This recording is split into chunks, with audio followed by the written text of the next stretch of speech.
frivolous lawsuits. Okay.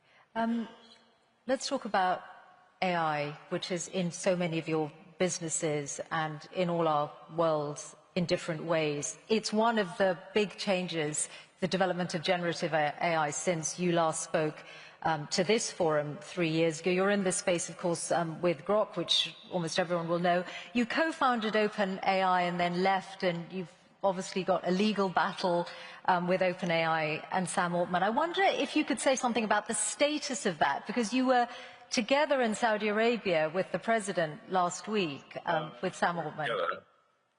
In the same place at the same time. Sam was in the neighborhood. Okay, so does that mean you are pushing ahead with the lawsuit against OpenAI? Yes. So look, I came up with the name OpenAI as an open source and as a nonprofit, and I funded OpenAI for the first roughly $50 million,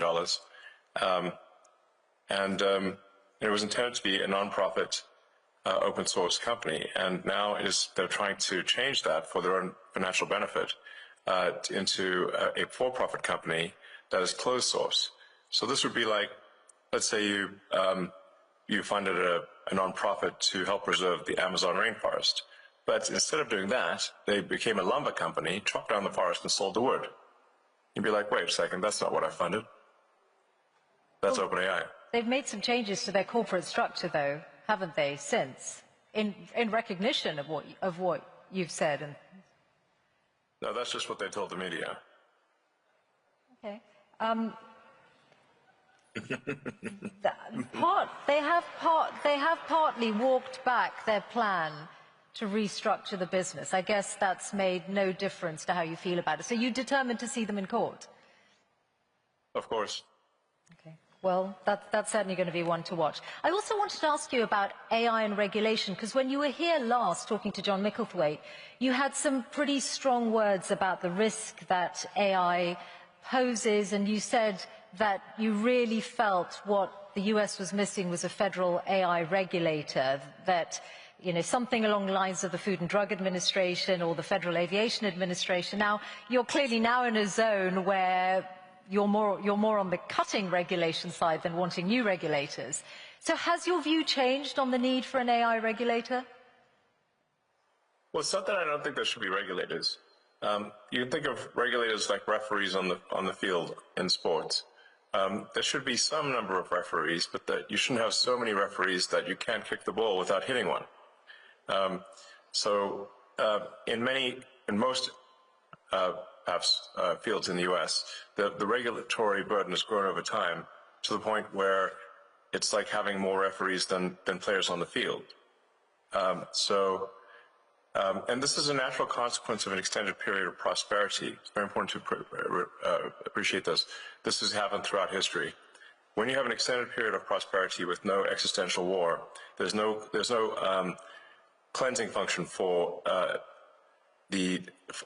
unnecessary laws and regulations. So what happens is that every year more laws and more regulations are passed because, you know, legislators are going to legislate, regulators are going to regulate, and you will get the steady pile of more and more laws and regulations over time until everything is illegal.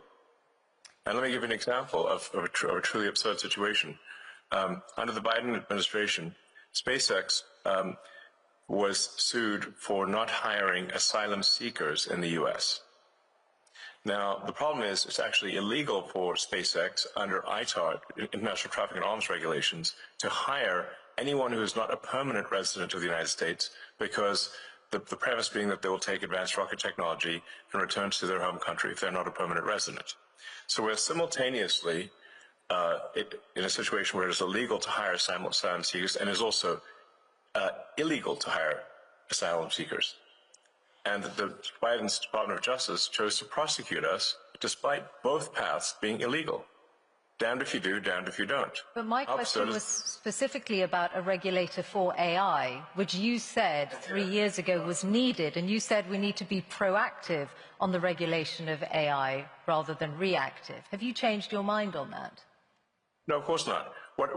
No, of course not. What I'm saying is that there should be some referees on the field, a few referees, but you shouldn't have a field jam-packed with referees such that you could not kick a ball in any direction without hitting one. So the fields that have been around for a long time, such as automotive, so aerospace, the sort of food and drug industries, are over-regulated, but the new fields, like artificial intelligence, are under-regulated. In fact, there is no regulator at all. So there should be. So do you still think that? Yes, I'm simply saying, which I think is just basic common sense, that you want to have at least you want to have a few referees in the field. You don't want to have an army of referees, but you want to have a few referees on any given field, in any given sport, or even any given arena, industrial arena, to ensure that public safety is taken care of. But you don't want to have so there's a proper number of referees. Like I said, it's actually very easy to visualize this when compared to sports. If the whole field is packed with referees, that would look absurd. But if there were no referees at all, your game's not going to be as good. Okay, so let's then talk about your new world, your role advising government. You are in this unique and unprecedented position of having billions of dollars worth of contracts with the federal government yourself, mostly through SpaceX, and also now an insider's knowledge of it because of Doge. Can you see that there is a conflict of interest or a potential conflict of interest in broad terms just through that very fact? I don't think so, actually. There have been many advisors throughout history and the U.S. government and others who have had economic interests, and I am simply an advisor. I don't have formal power, and that's it. The president can choose to accept my advice or not, and that's how it goes. If there's a single contract that any of my companies have received that people think is somehow not was awarded improperly, it would immediately be front-page news, to say the least. And if I didn't mention it, certainly my competitors would. So if you're not seeing that, then clearly there's not a conflict of interest.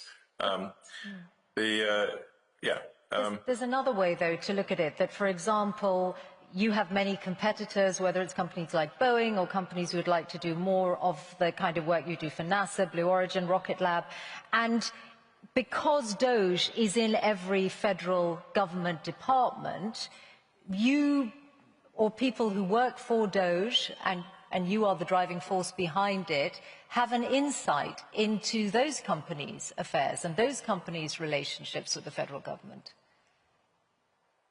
No, all we do is we review the organization to see if the organization has departments that are no longer relevant, and then are the contracts that are being awarded good value for money. In fact, frankly, the bar is not particularly high. Is there any value for money in a contract? And if there isn't, then we make recommendations to the secretary. The secretary can then choose to take those actions or not take those actions, and that's it. And then any action that is as a function of Doge is posted to the Doge website and to the Doge.gov or at Doge handle on the X platform. So it's complete transparency, and I've not seen any case where, to the best of my knowledge, there's even been an accusation of conflict, because it is completely and utterly transparent.